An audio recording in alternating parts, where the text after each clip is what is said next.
Hello everyone, आप सभी कैसे हैं। आशा है कि आप सभी अच्छे हैं और आप सभी की प्रिपरेशन एग्जाम संबंधी भी अच्छी चल रही होगी, ऐसे हम आशा करते हैं। दोस्तों, आज फिर हम आपके लिए क्या है एक न्यू टॉपिक जो कि आपके आने वाले कॉम्पिटिटिव एग्जाम के लिए काफ़ी खास होने वाला है, जिसमें हम ऐसे क्वेश्चन लेके आए हैं जो कि पहले भी आपके जो कॉम्पिटिटिव एग्जाम हैं उनमें आपके आ चुके हैं और आगे भी एग्जाम जो होंगे उनमें इनके आने की पूरी संभावना है, ऐसी हम आशा करते हैं। और इसी आशा के साथ में हम आज के जो टॉपिक हैं या ये कहें कि आज ये जो क्वेश्चन हैं हम आपके लिए लेके आए हैं। आशा है कि आप इन्हें ध्यान से समझेंगे, जिससे ये क्वेश्चन आपके आने वाले एग्जाम के लिए काफ़ी खास साबित हो सकते हैं। लेकिन वीडियो को स्टार्ट करने से पहले यदि आप चैनल पर पहली बार आए हैं तो चैनल को सब्सक्राइब करके बेल आइकन जरूर प्रेस करें और यदि वीडियो अच्छी लगे तो वीडियो को लाइक शेयर कमेंट जरूर करें। चलिए हम शुरू करते हैं अपनी आज की वीडियो। आप सभी स्वागत है आपके चैनल केपी बायोलॉजी में, केपी बायोलॉजी क्लास में, जिसमें कि हम आपको कराएंगे कुछ इंपॉर्टेंट क्वेश्चन जो कि आपके आने वाले एग्जाम के लिए काफ़ी खास होंगे। अधिक टाइम वेस्ट ना करते हुए हम अपने कुछ जो क्वेश्चन आपके लिए गए हैं क्वेश्चन सीरीज, जैसे कि हमने पहले भी कहा था आपके पास में कि हम वीडियो में 10 से 15 क्वेश्चन आपको कराते हैं जो कि आपके लिए काफ़ी खास होंगे। अधिक क्वेश्चन से हम नहीं कराते हैं। इसी प्रकार से हम आज भी जो क्वेश्चन लेके आए हैं 10 से 15 क्वेश्चन के बीच में हम लेके आए हैं जो कि काफ़ी इंपॉर्टेंट होंगे। चलिए शुरू करें। देखिए क्वेश्चन फर्स्ट आपका कहता है, क्वेश्चन फर्स्ट क्या कह रहा है, which of the following is not found in birds. देखिए कह रहा है ये कि बर्ड्स जो पक्षी होते हैं, चिड़िया होती हैं, उनमें क्या नहीं पाए जाते हैं। पहला ऑप्शन दिएगा आपके पास में है पेल्विक गिल्डल पूछा गया है, दूसरा आपका कहा है पेक्टोरल गिल्ड पूछा गया है, तीसरा बॉडी फर होते हैं, चौथा बात कर आपके पास में आईलैंड की बात कर रहा है। किसकी बात कर रहा है? आईलैंड। तो देखिए ध्यान से यहाँ पूछा गया आपके पास में है कि जो पक्षी होते हैं पक्षियों में क्या नहीं होते, तो हम आपको बताएं। देखिए पक्षियों में आइलैंड होता है, बिल्कुल सही बात है, ये भी होता है, लेकिन यहाँ ध्यान नोट की बात हो रही है। दूसरा पास में होता है पेल्विक गिल्डल होते हैं, ये ध्यान रखना है, ये भी उनमें पाए जाते हैं। और जो पेक्टोरल गिल्डल होते हैं ये भी उनमें पाए जाएंगे। लेकिन ध्यान रखना है जो बर्ड्स होते हैं, बर्ड्स में जो नहीं पाए जाते वे होते हैं बॉडी फर।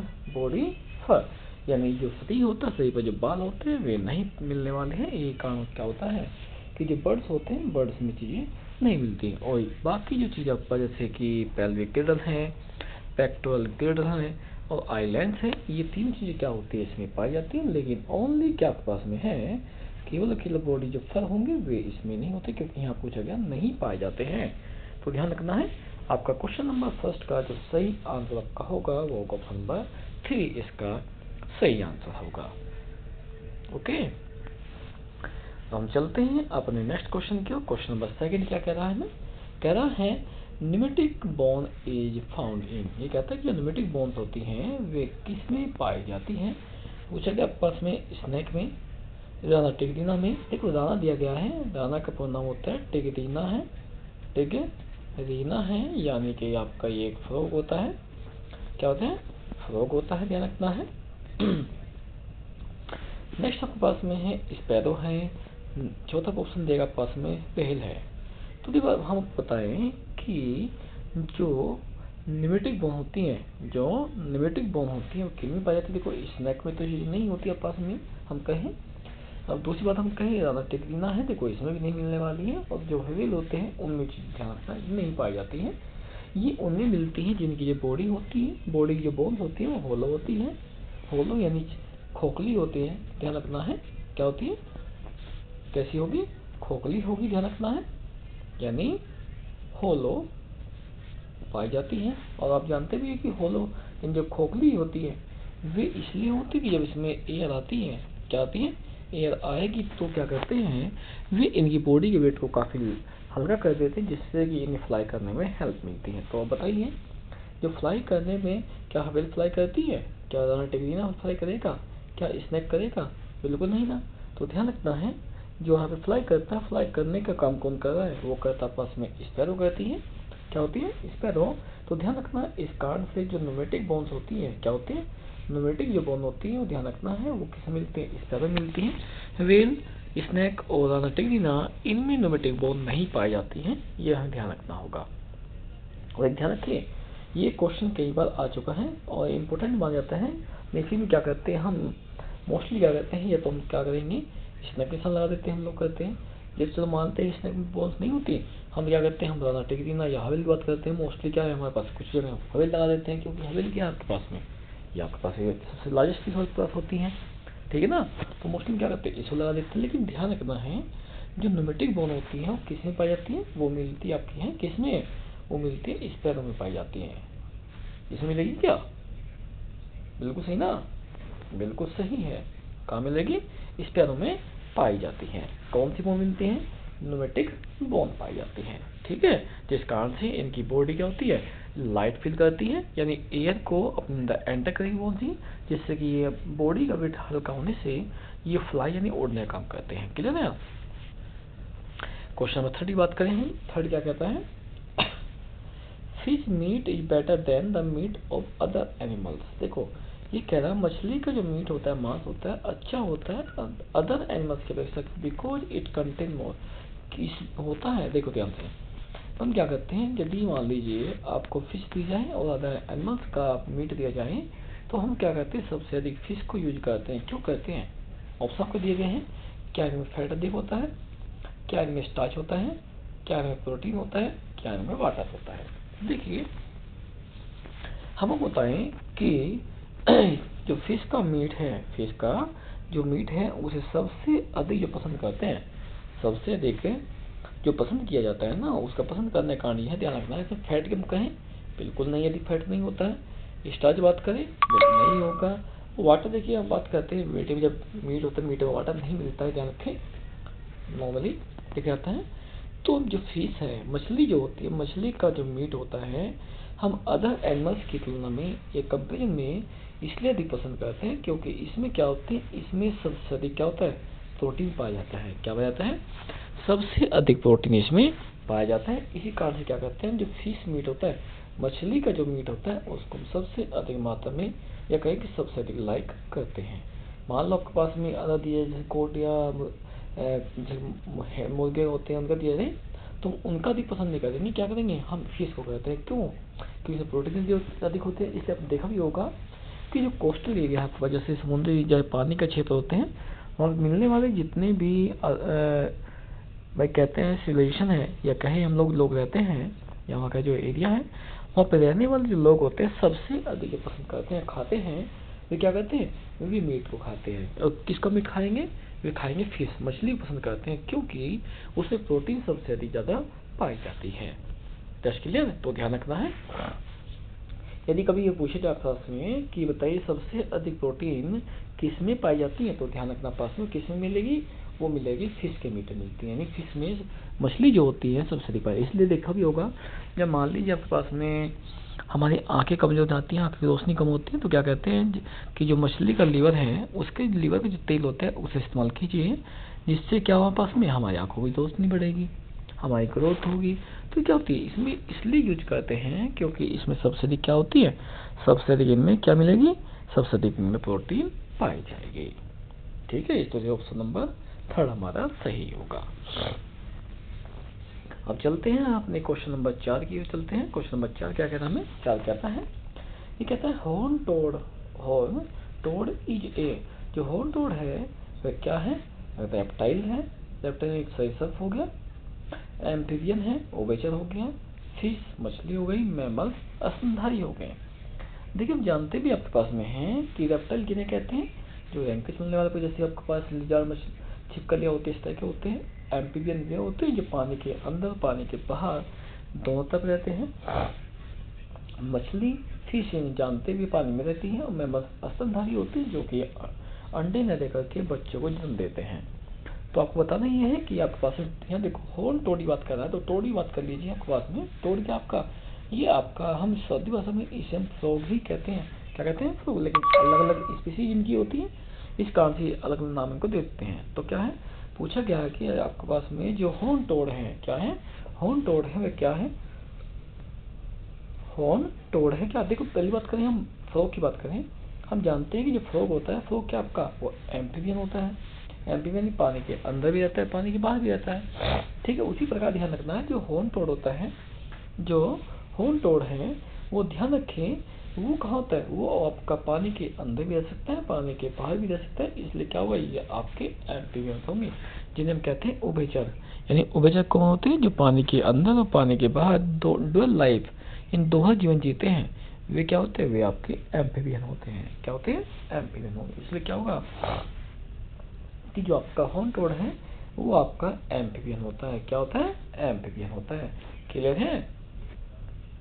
हम चलेंगे अपने नेक्स्ट क्वेश्चन की ओर। क्वेश्चन नेक्स्ट क्या कहता है हमें, क्वेश्चन नेक्स्ट कह रहा है पास में, men's daily requirement of water to flows out urea is. ये कहता है कि हमें जो होती है, इंसान को डेली क्या होती है, पानी की आवश्यकता होती है, जिससे कि हम यूरिया को अपनी बॉडी से आउट कर देते हैं। शॉर्ट में समझिए, इसका क्या मतलब ये है कि मैं डेली लगभग कितने पानी की हमें आवश्यकता होगी, लगभग नॉर्मल देखा जाए, या कह दें पास में कि जो हम पानी पीते हैं वो यूरिया की फॉर्म में हम कितने को बॉडी से आउट करते हैं। लगभग ही बात करें हम लोग, एक आइडिया बात करते हैं। ऑप्शन देखिए आपके पास में 5 लीटर बात की गई है, 2 लीटर की बात की गई है, 1 लीटर, आधा लीटर। तो आपको बताना है कि नॉर्मली पानी हम जानते हैं डेली रिक्वायरमेंट हमारी होती है, ठीक है, यूरिया को बाहर निकालने के लिए। तो नॉर्मली कम से कम पानी कितना, देखो 2 चीज़ यहाँ पे आती है पास में। पहले तो ये कि हमें डेली कितना पानी पीना चाहिए, ज़्यादा नहीं कह सकते हम लोग, हमें नॉर्मली डेली 2 लीटर पानी पीना चाहिए, नॉर्मल ध्यान रखता है। यदि हम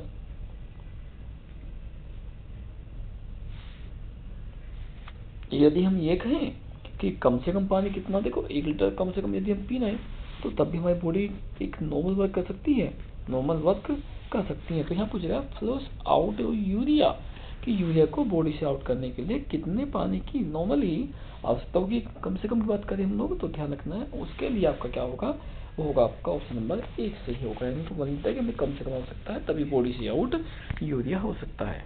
ठीक है, अब चलते हैं अपने नेक्स्ट क्वेश्चन की ओर। ध्यान रखना है, क्वेश्चन नेक्स्ट क्या कहता है हमें, ये कह रहा है दी absorption of water in the kidney is controlled by. ये कहता है कि जो किडनी होती है, किडनी में पानी का जो पुनः अवशोषण है, यानी यदि एब्जॉर्प्शन जो होता है वह कहाँ पर होता है, तो उसके द्वारा होता है। कहाँ पर, मान लीजिए पहला ऑप्शन है एल्डोस्टेरोन, दूसरा है एंटी डायूरेटिक हार्मोन, तीसरा आपका हो गया ऑक्सीटोसिन, चौथा आपका हो गया क्या, ग्रोथ हार्मोन। देखिए हम आपको बताएं, देखिए ग्रोथ हार्मोन कहाँ होता है आपके पास में, ये होता है आपका पिट्यूटरी ग्लैंड में होता है। कहाँ होता है, पिट्यूटरी ग्लैंड जो होती है उसमें पाया जाता है।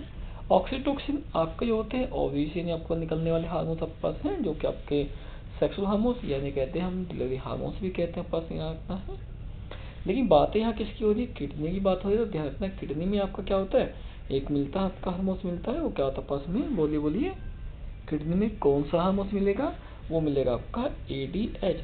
क्या होता है, ADH, नहीं कौन सा होता है, एंटी डायूरेटिक हार्मोन्स। कौन सा, वो कौन सा होता है, वो होता है आपका एंटी डायूरेटिक हार्मोन जो होता है। ध्यान रखना है, वो क्या कहता है कि जो किडनी है, किडनी में वाटर का रीअब्जॉर्प्शन जो होता है, यानी पानी यदि यूजफुल है उसे पुनः एब्जॉर्ब करना यानी अवशोषित करने जो काम करते हैं, वो आपका क्या करेगा, ADH हार्मोन्स करता है। क्या करता है, ADH हार्मोन्स करता है।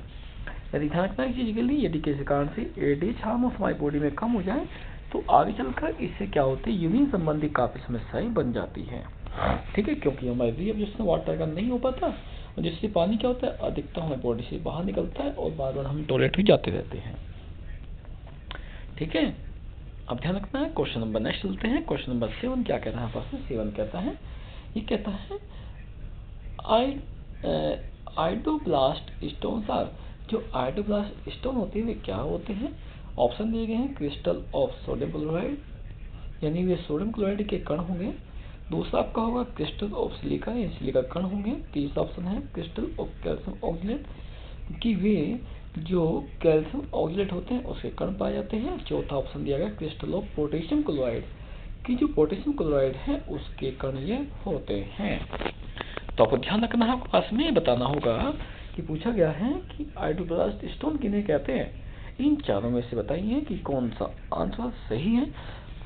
यदि आपको आंसर पता है तो आप कमेंट बॉक्स में जरूर लिखें, और यदि वीडियो आपको अच्छी लगी तो वीडियो को लाइक शेयर कमेंट जरूर करना। और हाँ, एक बात और, यदि चैनल पर पहली बार आए हैं तो चैनल को सब्सक्राइब करके बेल आइकन जरूर प्रेस करें, जिससे कि फ्यूचर में भी जब भी कोई नया टॉपिक की वीडियो में लेके आए आपके लिए कुछ क्वेश्चन, उसकी वीडियो की इन्फॉर्मेशन आपको आपके चैनल पर तुरंत मिल जाए, जिससे कि आपकी क्लास लेफ्ट ना हो पाए। ओके, अब बताइए क्वेश्चन नंबर 7 का जो सही आंसर है वो क्या होना चाहिए, यानी आइडलोब्लास्ट स्टोन जो होते हैं वे क्या होते हैं, वे आपको बताना होगा। जल्दी जल्दी बताइए। तो देखिए, यदि हम आपको बताएं कि जो आइडलोब्लास्ट है स्टोन होते हैं, देखो वे कैल्शियम क्लोराइड तो नहीं होते, क्योंकि नमक आपके पास नहीं होंगे, सिलिका के कण भी नहीं आपको मिलने वाले, और पोटेशियम क्लोराइड भी नहीं मिलते हैं। ठीक है, तो ध्यान रखना है, जो आइडलोब्लास्ट होते हैं वे आपके कैल्शियम ऑक्जेलेट के क्या होते हैं, क्रिस्टल पाए जाते हैं, जिन्हें हम क्या कहते हैं, आइडलोब्लास्ट स्टोन कहा जाता है। क्या कहते हैं, आइडलोब्लास्ट स्टोन कहा जाएगा। क्लियर है। अब हम चलते हैं अगले क्वेश्चन पर। क्वेश्चन नंबर 8 क्या कह रहा है, 8 कहता है, देखिए थोड़ा कोशिश करें कि आप इसका आंसर देने की कोशिश करें। यहाँ पे ये कह रहा है कि film terminal is part of, film terminal is a part of, जो फिल्म टर्मिनल होता है वो किसका भाग होती है। ऑप्शन आपको दिए गए हैं, ऑल्फैक्टरी लोब्स का, सेरिबेलम का, तीसरा है स्पाइनल कॉर्ड का, चौथा है इनफंडिबुलम का। देखिए एक चीज बताएं आपको, बस में आप थोड़ी हेल्प कर देते हैं। देखिए आप चीज देखिए यार, पास में तीनों पॉइंट कहीं ना कहीं एक दूसरे से लिंक कर रहे हैं, कहीं नहीं थोड़ा सा। लेकिन जो आपका इनफंडिबुलम है, इनफंडिबुलम है, ये आपका नहीं है, क्योंकि ये आपकी जो फीमेल होती है, जो फीमेल है, फीमेल में जो रिप्रोडक्टिव पार्ट है उसका ये पार्ट है, यानी फीमेल से अगला जो पार्ट होता है आपके पास क्या होता है भाई, फीमेल से क्या होता है अगला जो पार्ट मिलेगा क्या होता है, इनफंडिबुलम होता है। और फिर जानते हैं कि ओवी से निकलने वाले जो ओम होता है उसको रिसीव करती है और बाद में कहाँ पहुंचा देती है, इनफंडिबुलम पहुंचा देती है। तो देखो ये पार्ट तो आपका होने वाला नहीं है। अब आप बारी आते हैं अगली पॉइंट की, स्पाइनल कॉर्ड, सेरिबेलम और ऑल्फैक्टरी। तो यहाँ दिया गया कि फिल्म टर्मिनल किसका पार्ट होती है। देखिए जो फिल्म टर्मिनल होती है, इनफंडिबुलम तो हमने कह दिया कि नहीं होगा, ऑल्फैक्टरी लोब भी नहीं होता है, और ध्यान रखें सेरिबेलम भी वो पार्ट में नहीं होगा। तो ध्यान रखें कि जो फिल्म टर्मिनल होता है वो जो पार्ट होती है वो पार्ट आपका है स्पाइनल कॉर्ड का होता है। और जानते हैं कि जो स्पाइनल कॉर्ड होता है वो कहाँ पाया जाता है और उसका फंक्शन क्या होता है। जैसे आपकी नेक होती है, गर्दन से हम कहते हैं, वहाँ क्या होता है पास में, इसमें स्पाइनल कॉर्ड होती है जो आपके पास सिग्नल को ट्रांसमिट करने में हेल्प करते हैं, या कहीं की ट्रांसपोर्ट करने में, एक पार्ट से दूसरे में ट्रांसपोर्ट करता है, या ऐसे कह दो कि बॉडी के जो सिग्नल होते हैं उसे माइंड तक पहुंचाने का काम आपका यही करने वाला है। कौन करता है, स्पाइनल कॉर्ड करता है। ठीक है, हम चलेंगे अपने नेक्स्ट क्वेश्चन की। क्वेश्चन नंबर नेक्स्ट क्या कह रहे हैं, लेकिन उससे पहले यदि वीडियो अच्छी लगे तो वीडियो को लाइक शेयर कमेंट जरूर करें, और आप अपने सुझाव भी हमें दे सकते हैं कि आप वीडियो कैसी लगी है, या यदि आप कुछ नया इम्प्लीमेंट चाहते हैं तो वो भी आप हमें बता सकते हैं। यदि आपका सुझाव सही रहा तो हम उसको अप्लाई करने की कोशिश जरूर करेंगे। तो जब तक आप हमें सुझाव नहीं देंगे, आप हमें विचार नहीं बताएंगे, तब तक हम कैसे इम्प्लीमेंट करेंगे। यदि आपको लगता है कि कुछ इम्प्रूवमेंट होना चाहिए तो आप हमें जरूर बताएं, हम कोशिश करेंगे कि उसको इम्प्रूव किया जाए, जिससे कि आपको अधिक से अधिक बेनिफिट उससे मिल सके, क्योंकि हमारा पर्पज है कि आपका अधिक से अधिक बेनिफिट हो। ठीक है, यदि आप ही का बेनिफिट नहीं हो तो हमें वीडियो बनाने से क्या फ़ायदा होगा, क्योंकि हमारा कोशिश ये रहती है कि आपको जितने अधिक से अधिक हेल्प मिल सके, या आपको जितना अधिक बेनिफिट हो सके उतना आपको मिले, यही हम सोचते हैं। तो इसके लिए यदि आपको कुछ सुझाव है, कुछ चेंज करना चाहते हैं, या कुछ भी आपके सुझाव रहे तो हमें जरूर बताएं आप। क्वेश्चन नंबर 9 क्या कहता है, क्वेश्चन नंबर 9 कह रहा है the age of rock is calculated on the basis of, तो क्या है, ये कह रहा है ये चट्टानें होती है, चट्टानों की जो उम्र होती है किसकी सहायता से हम प्राप्त कर सकते हैं, प्राप्त मतलब क्या करते हैं। पहला होता है टाइप ऑफ फॉसिल प्रेजेंट, कि जो फॉसिल होता है वो किस प्रकार के फॉसिल पाए जाते हैं उसके बेस पर। नंबर है next, number of strata present, किसमें स्टेटा की जो संख्या जो होती है उसके आधार पर। नंबर 3 है अमाउंट ऑफ यूरेनियम प्रेजेंट, कि इसमें जो यूरेनियम होता है उसे कितनी अमाउंट मिलती है उसके आधार पर। या नॉन ऑफ अबव, या इनमें से कोई नहीं। तो पहले आप बताइए कि यदि चट्टानें हैं, चट्टानें जो एज होगी, चट्टानों की जो एज होगी हम किसके बेस पर ज्ञात करते हैं? जल्दी बताइए। क्या आपस में फॉसिल प्रेजेंट टाइप से बताएंगे, या स्ट्रेटा के बेस बताएंगे, या यूरेनियम प्रेजेंट के बेस पर बताते हैं? जल्दी बताइए कि हम जो रॉक है, रॉक की जो एज होती है किसके बेस पर हम कैलकुलेट करते हैं, ज्ञात करते हैं?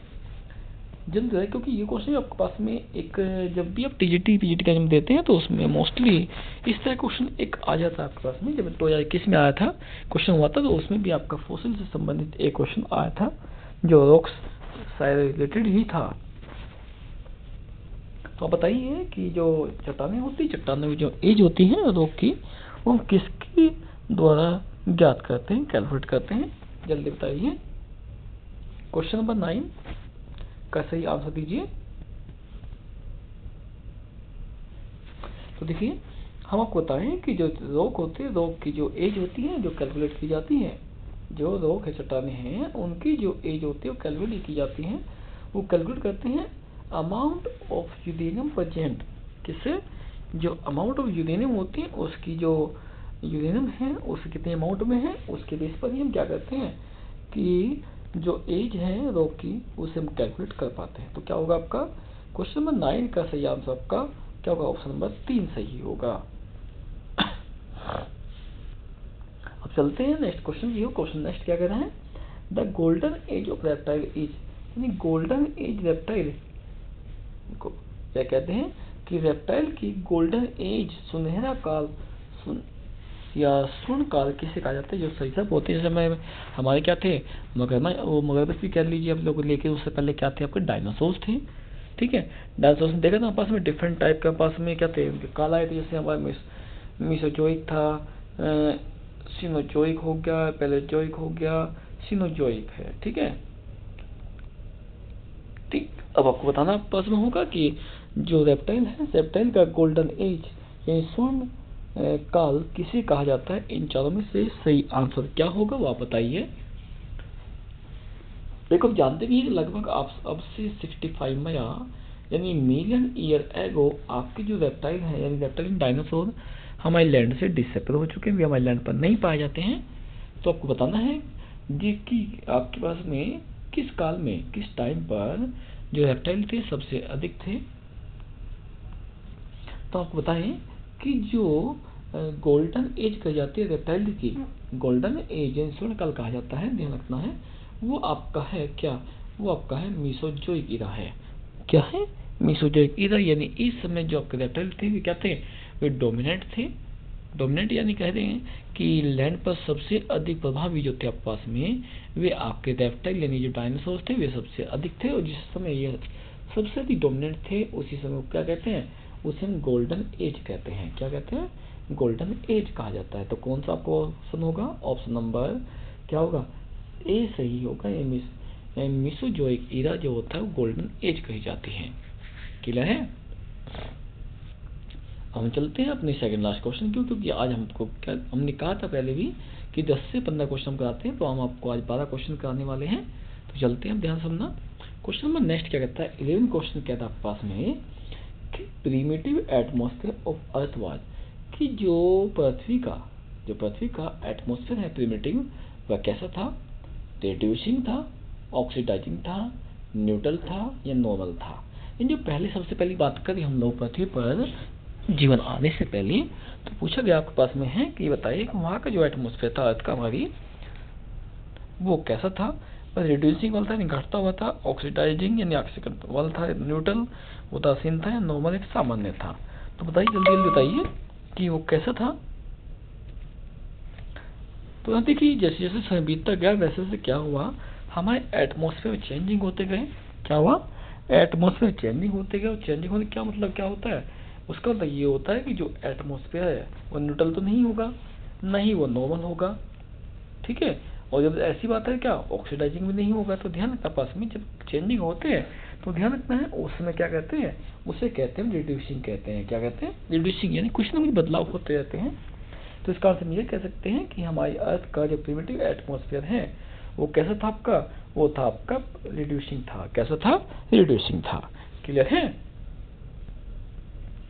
हम चलते हैं अपने लास्ट क्वेश्चन की ओर, ध्यान सुनना है। देखिए यहाँ पे दो वर्ड आपके पास, दो क्वेश्चन आपके पास दिए जाएंगे, इसमें अलग अलग पूछा जाता है। पहला क्वेश्चन आपके पास आता है, the word ecosystem was first coined bye. देखिए सबसे पहले जो वर्ड इकोसिस्टम वर्ड है किसने दिया था, और फादर ऑफ इकोसिस्टम, देखो दोनों अलग अलग आपके पास में है। एक फादर हो गया, एक आपका हो गया फर्स्ट टाइम किसने दिया। तो ध्यान, दोनों यहाँ पे आंसर आपके अलग अलग, दोनों ही आंसर यहाँ छिपे हुए हैं, इसमें दिए गए हैं। ऑप्शन में दिया जाता है, पहले बात करते हैं फर्स्ट कॉइन किसने किया, यानी किसने इस्तेमाल किया था। आर मिश्रा ने किया, स्टैनले ने किया, टास्ले ने किया, या आर ब्राउन ने किया। तो देखिए हम आपको बताएं कि सबसे पहले जो इकोसिस्टम वर्ड है, जो इकोसिस्टम वर्ड है वो सबसे पहले किसने दिया था, वो ध्यान रखें, वो दिया था आपके पास किसने, वो दिया था टास्ले ने। यानी इसके एक टास्ले जो साइंटिस्ट थे, ठीक है, उसने क्या कहता था कि जो इकोसिस्टम वर्ड है सबसे पहले इसको दिया था। लेकिन बातें करते हैं फादर ऑफ इकोसिस्टम बात कम करें तो ध्यान रखना है, फादर ऑफ जो इकोसिस्टम कहे जाते हैं पास में, वे आपके टास्ले नहीं है, वे टास्ले नहीं होंगे तो फादर ही बात आ जाए पास। देखो फर्स्ट कोई ना जाए तो टास्ले हो गया, लेकिन फादर पूछे जाए पास में तो ध्यान रखना वो तो आपका आर मिश्रा होते हैं। कौन होते हैं, आर मिश्रा। इसका सही आंसर होगा कि आर मिश्रा ही कौन है, आर मिश्रा ही वे हैं जिन्हें फादर ऑफ इकोसिस्टम कहते हैं। लेकिन इकोसिस्टम पूछे जाए पास में तो बात सुन लीजिए, यदि कभी ऐसा पूछा जाए कि फर्स्ट टाइम किसने कोड किया था, सबसे पहले इसके किसने बताया था, तो कौन थे, एक टास्ले थे।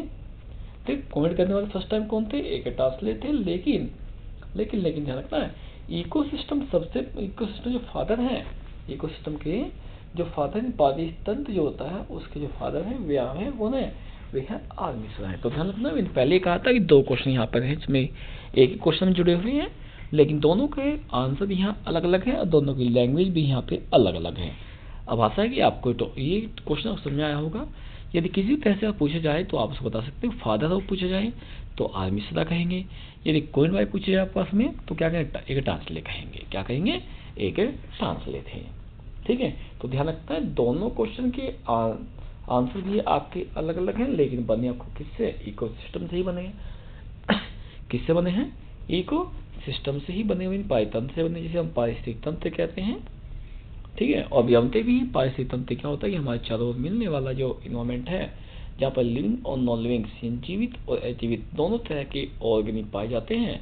ये जीव पाए जाएंगे कौन कौन से होंगे, लिविंग भी होंगे और नॉन लिविंग भी होंगे। यानी क्या कहते हैं हम लोग, इन्हें कहते हैं हम लोग कैसे, कि ये आपके बायोटिक भी होते हैं और ये आपके एबायोटिक भी होते हैं। तो क्या हो गया, बायोटिक होते जीवित और एबायोटिक होता आपके अजीवित होते हैं। तो क्या होगा पास में, ये दोनों मिलकर क्या बनाते हैं, बायोटिक और एबायोटिक मिलकर क्या बनाते हैं, वो बनाते हैं इकोसिस्टम बनाते हैं। क्या बनाते हैं, इकोसिस्टम। तो ये किसने कहा था पास में बताने के लिए, भाई पहले बताया किसने था, एक आपके कॉइन किया किसने, एक ट्रांसले ने किया। लेकिन फादर इस कंप्लीट जानकारी देने वाले कि ये लिविंग से बना, नॉन लिविंग से बना, कैसा होता है, किस तरह वर्क करता है, उनके बारे में बताने वाला कौन थे आपके, वे थे आपके आर मिश्रा थे। इसी कारण से father of ecosystem R Mishra है और फर्स्ट कॉइन करने वाले एक ट्रांसले थे। ठीक है, आशा है कि आपको आज की टॉपिक, आज की क्लास समझ में आई होगी, क्योंकि हम आज के लिए जो टॉपिक लेके आए थे वे इम्पोर्टेंट क्वेश्चन लेके आए हैं, जो कि पहले भी पेपर में आ चुके हैं टीजीटी पीजीटी में, और आगे भी आने की इनकी पूरी पॉसिबिलिटी रहती है कि इनमें से कोई ना कोई क्वेश्चन आपको मिल जाएगा।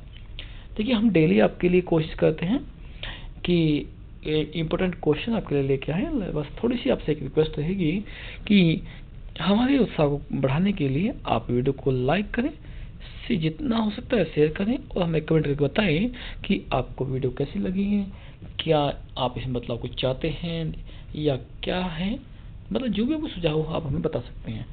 बस हम तो आपसे यही है कि आपसे लाइक और आप रिकमेंड चाहते हैं कि आपके सुझाव में आप हमें बताएं कि आपको वीडियो कैसी लग रही है। उसी से हमारा क्या होगा, उत्साह बढ़ेगा, जिससे कि हम आगे भी आपके लिए नई टॉपिक, नए क्वेश्चन की इंपॉर्टेंट की वीडियो आपके लिए लेके आते हैं। तो हम चैनल पर आपके लिए लाइव और अपलोडेड वीडियो दोनों तरह की हम क्लास लेते हैं आपके पास में। हम आपके लिए वीडियो को अपलोड भी करते हैं और हम लाइव क्लास लेते हैं, कोशिश करते हैं लाइव में आपके सभी क्वेश्चन जो आपके डाउट हैं वे आप हैंड टू हैंड क्लियर होते रहें। इसलिए हम ये करते हैं कि वीक में 2 से 3 कम से कम क्लास आपकी लाइव लेके आते हैं और आपकी नॉर्मल क्लास भी हम लेते रहते हैं। तो आशा है कि आपको आज के जो टॉपिक है, आज की जो क्लास है, आपको पसंद आई होगी। इसी आशा के साथ आज की अपनी क्लास को यहीं पर ओवर करेंगे और नेक्स्ट क्लास में हम फिर मिलते हैं अपने नेक्स्ट टॉपिक के साथ में। तब तक के लिए टेक केयर। आप अपनी प्रिपरेशन को अच्छे से करते रहिए और हम भी आपकी प्रिपरेशन को अच्छा करने के लिए आपके न्यू टॉपिक की पर वीडियो, नए क्वेश्चन लेके आते रहेंगे। तब तक के लिए टेक केयर।